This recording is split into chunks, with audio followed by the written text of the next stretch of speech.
I just got my plants from Fairy Blooms in the mail, so we're going to do an unboxing video on that. It's different kinds of succulents and cacti, so let's take a look and see. I've gotten stuff from them before, and I've always been really happy with it. They have really cool, unique stuff there. So let's take a look.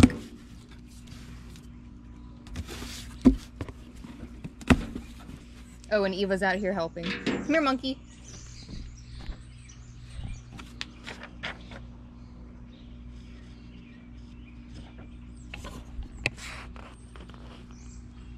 So here are the different things that I got.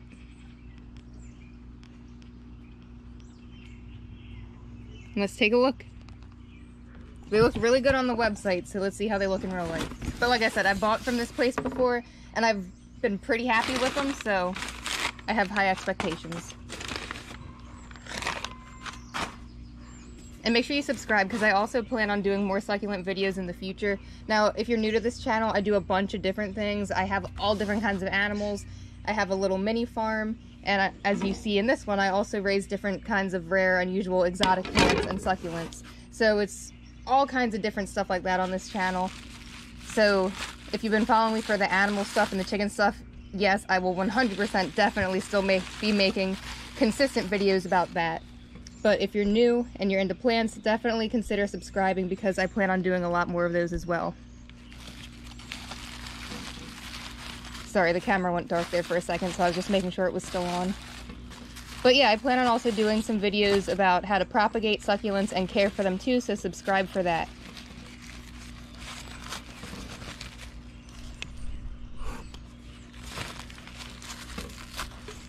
So this is a mimicry plant, and mimicry plants are basically plants that like mimic stones, so that way in the desert animals won't eat them for their moisture. It's a survival tactic. This is the purple one. It's called Royal Flush. This is actually one of my favorite plants ever. I have one of the regular green ones in there, and these are really, really hard to keep alive, because if you water them at the wrong time, you will kill them no matter what. So they're a little bit tricky. It's a bit of a learning curve. But the green one that I've had for a year now. It went through like a full cycle of shedding its leaves and regrowing new ones. So since I did well with that, I was like, okay, time to get some new ones now that I know how to keep them alive. So here's the purple one. Now, I've heard before that this company ships bare root without all the soil to avoid the mess. So I'm a little bit disappointed that they didn't do that, but that's not a huge deal. It won't be hard to clean off. I'll just get like a paintbrush and dust off the dirt, because I'm going to repot it anyway, so not a huge deal. Oh, and if you're wondering why my arms look all scratched up, like I said earlier, I have a little farm and I sell what I grow, and I just got done picking a huge order of zucchini and squash for my customers.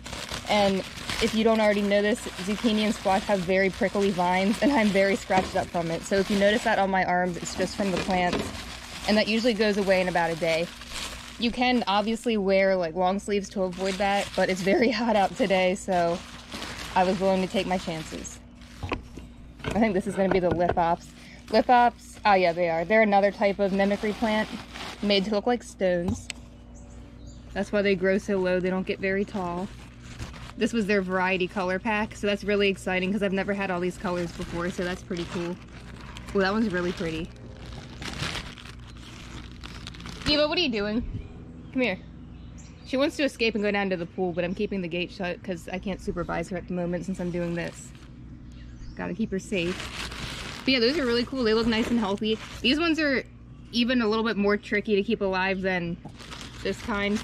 These ones really, really like it dry, and you really have to be careful and be mindful of when to water them and when not to. But again, I plan on making a full care video at some point, so stay tuned.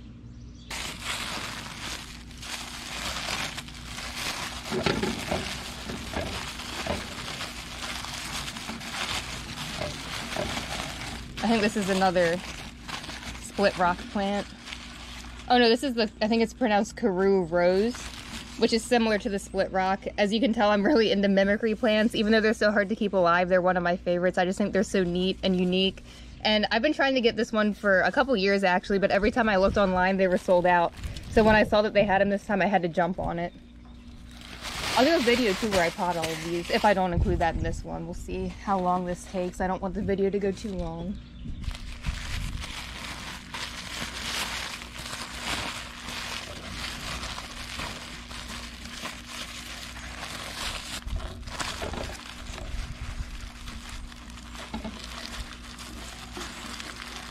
Another Royal Flush split rock. Purple's my favorite color, so I had to get 2 purples. They're a really good size too, they look great.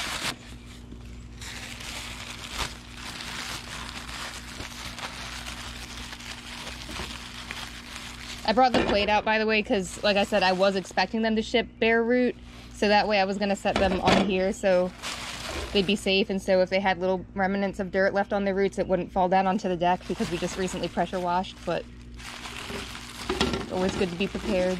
Here's another split rock. So yeah, this is the green split rock.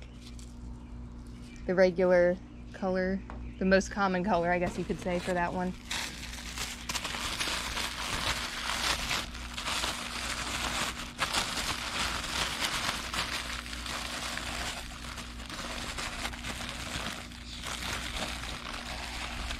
This one, I believe, is Cubic Frost. I think it's a really, really pretty color.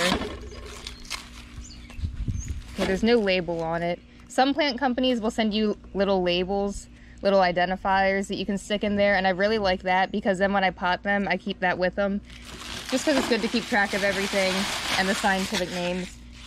So it looks like this company does not do that, at least they didn't with this order. But a lot of other companies do, such as Planet Desert, and I bought from them before. I'll probably do an unboxing video of them because I also recently ordered some stuff from them too. Another really good company.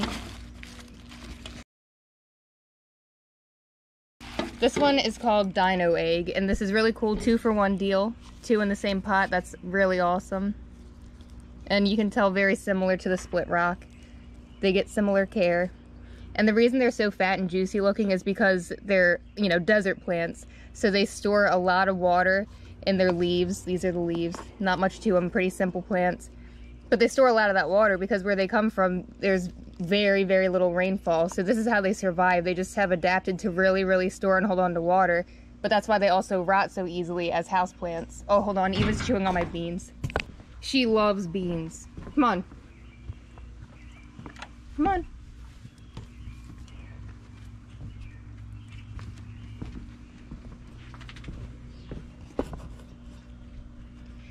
But anyways, since they store so much water in them, all the animals in the desert, if they knew that this was a plant, they would go and they would eat that to get some water. So that's why they've adapted to look like stones and to grow really low in the ground and blend in with all the rocks so that way they can survive and not be eaten.